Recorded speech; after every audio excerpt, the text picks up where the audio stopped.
Hello, my name is Elaine Sanchez. I'm the founder of Caregiver Help, and I am so excited to introduce this new program, Life After Caregiving, Aging Solo. And my guest today is Dr. Joseph Casciani. Dr. Casciani is a geropsychologist with over 40 years of experience working with older adults and their families. He is the founder of Living to 100 Club and host of the Living to 100 Club podcast. It's a really great podcast, and he has so many interesting guests. And on this podcast, he explores the psychological, emotional, and practical aspects of aging well. Dr. Casciani has dedicated his career to helping individuals navigate life transitions, manage setbacks, and find meaning and purpose in later life. He's the creator of the Better, Longer, and Happier educational series and the Conversation Starter Workbook, tools that are designed to foster meaningful connection and improve quality of life. I met Dr. Casciani, what was it, 10 years ago? Yes, at Something least. like Uh-huh. that? Yeah. And so we have had conversations back and forth for a very, very long time. Welcome to the show. Thank you very much, Elaine. I'm delighted to be here. I look forward to sharing some of my thoughts about aging well and managing the stresses and challenges that come with loss of a loved one. Thank you. This is a really important topic. I started out just talking about caregiving, and I did that for a little over a decade. And then when COVID hit, I transitioned to virtual speaking, and we created the Caregiver Help Support Group series. Mhm. And we did that on Zoom. So we had people that joined us, and this was in early 2021. And they stayed with us and they came back year after year after year, which was great.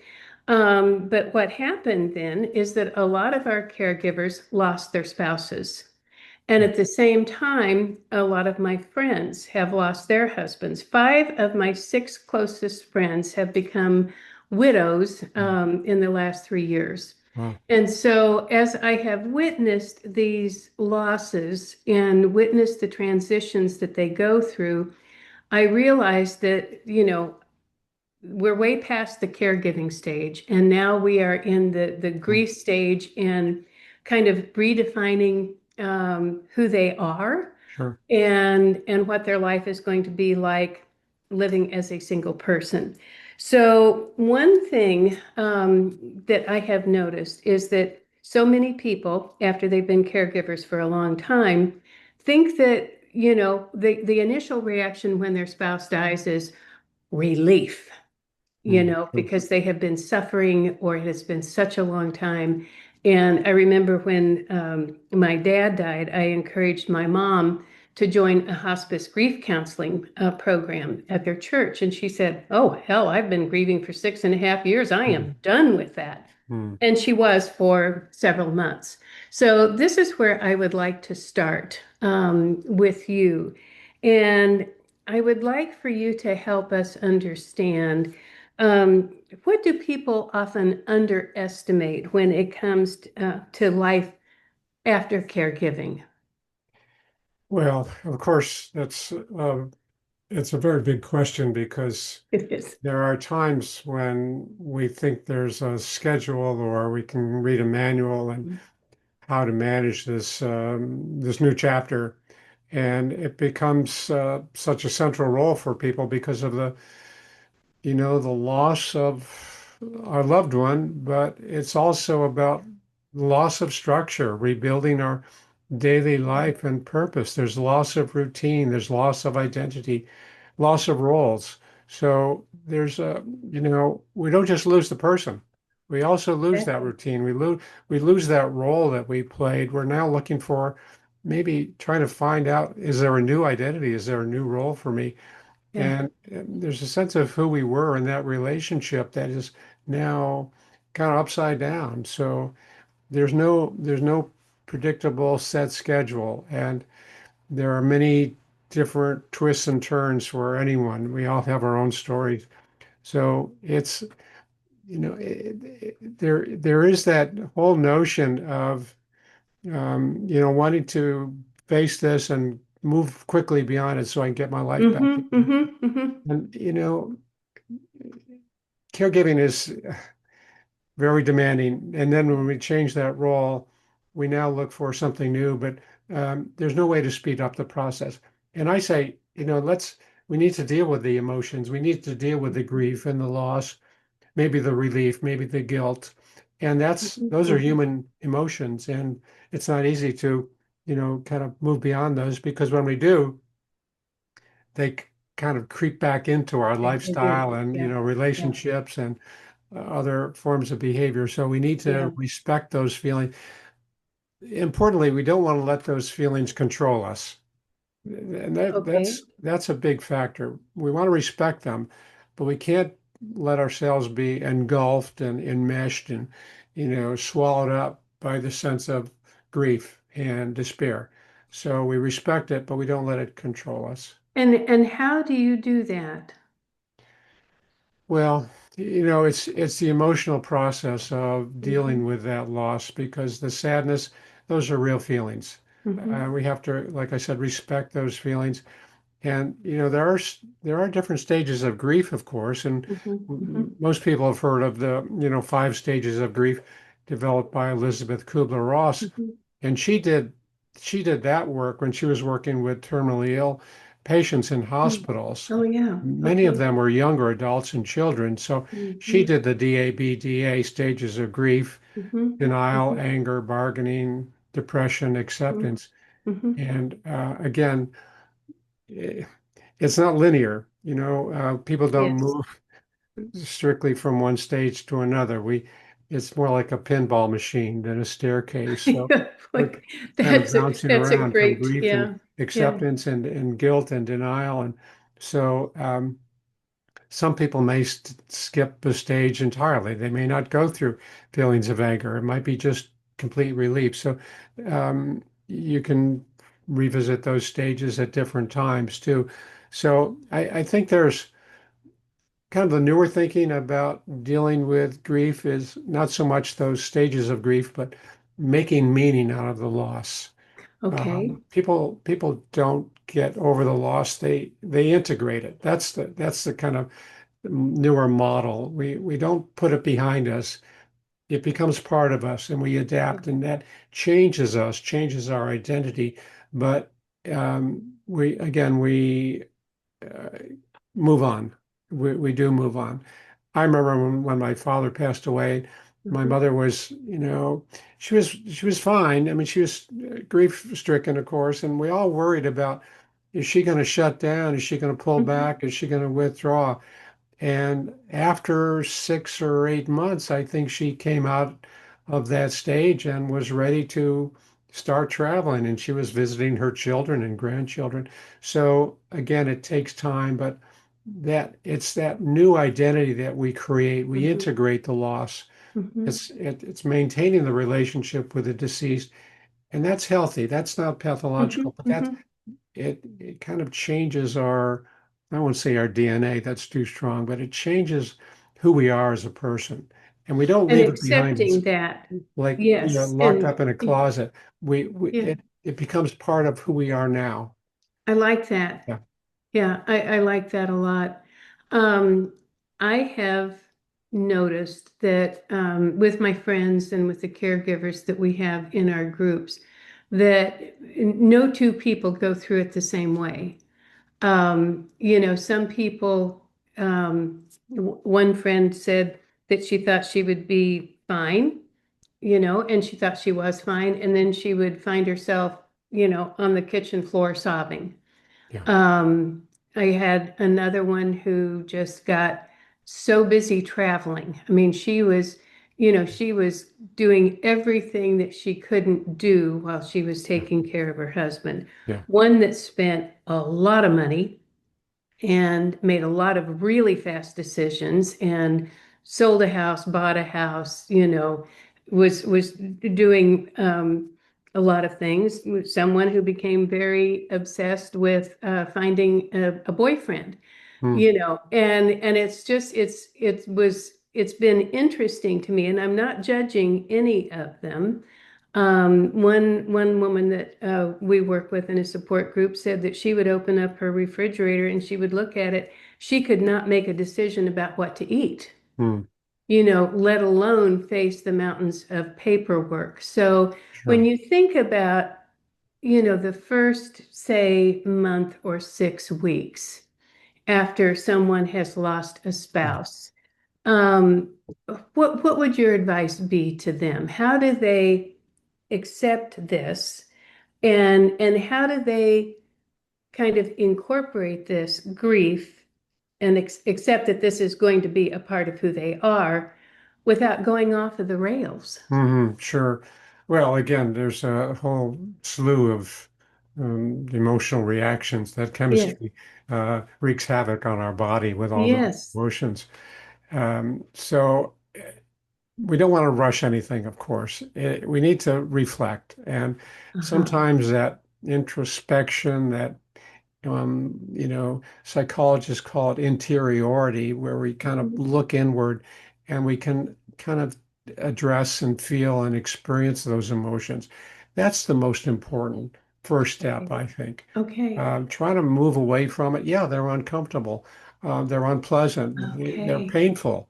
And Hmm. try to move away from them. It's called how we cope with Hmm. these stresses and Hmm. emotions. Sometimes there's effective coping and sometimes there's ineffective coping. So the effective coping starts with experiencing, allowing those emotions to be real. And again, not being swallowed up by them, Hmm. not being sucked into like a vacuum. Kind of Hmm. depression can Hmm. suck us into this Hmm. Hmm. deep, dark hole sometimes. We have to avoid that. But at the same time, we allow ourselves to experience that range of emotions, the anger, the relief, the guilt, Yeah. the identity diffusion. Who am I now? What's Hmm. my role? So it's topsy-turvy world for that person. And sometimes the support helps, and we don't want to come along and say, "Oh, snap out of it," or No, no. "Gee, you seem to be talking about Ralph all the time." We don't we don't want to correct the Hmm. person. No. We just support and be there and support and allow the person to kind of move through that first phase. Yes, Yeah. I like what you said about, sitting with it, owning the feelings, Yeah. recognizing them, thinking about them, and knowing that this is part of the process and that it's not easy. Yeah. Yeah. Yeah, not easy. And it's very unpleasant, and that's where Yeah. people kind of try to bottle up those feelings and Hmm. they eventually take their toll in other ways when they do surface or bubble up, or Yes. maybe in a new relationship, or maybe taking a class or making some business decision.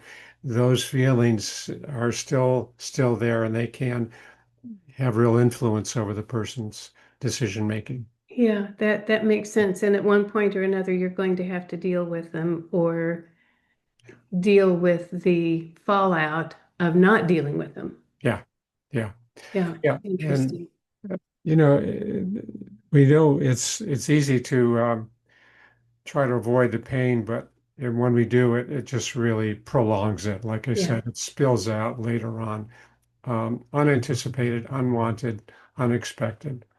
So, Yes. yeah, Yes. That's very, very helpful and enlightening. So one of the things that I wanted to talk about was identity, and I know we're going to go into this more in future conversations, but it seems like one thing that happens frequently with caregivers is that anytime they see anybody, say husband's name is Bob, it's Mhm. how's Bob? Mhm. You know, Yeah, what's happening with Bob? And they become just the sounding board or the responder for Bob. And very few people, unless they have been a caregiver,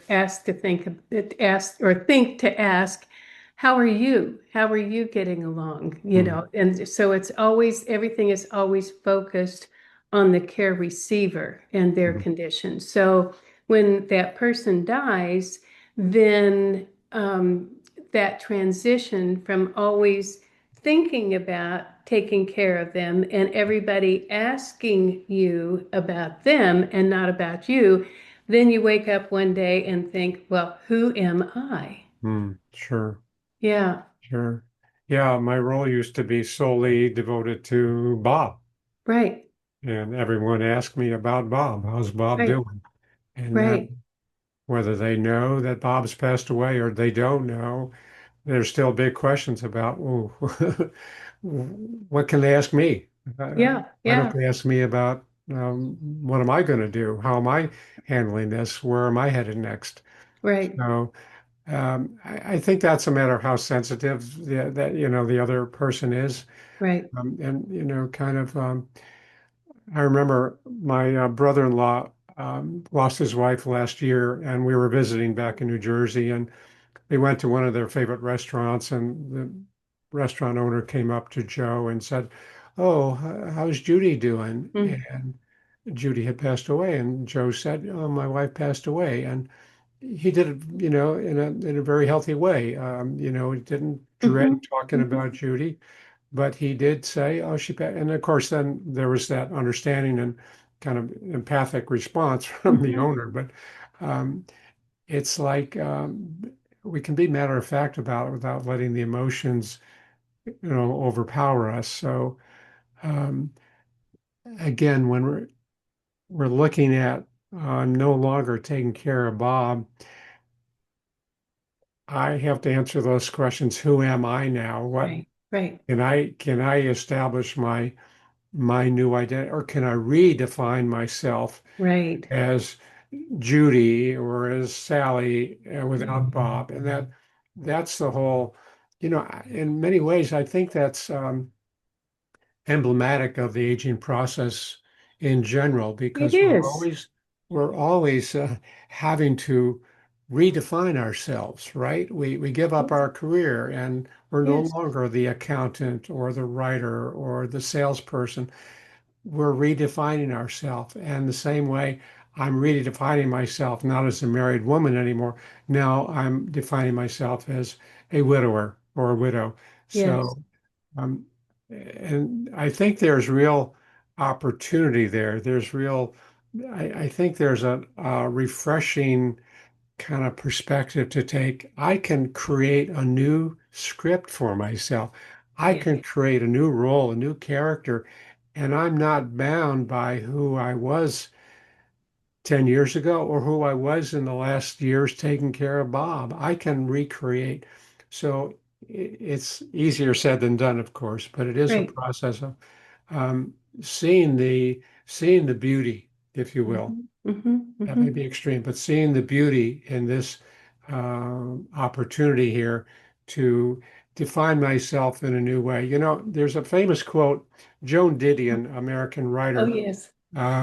She had a great line. She said, I've already lost touch with a couple of people I used to be.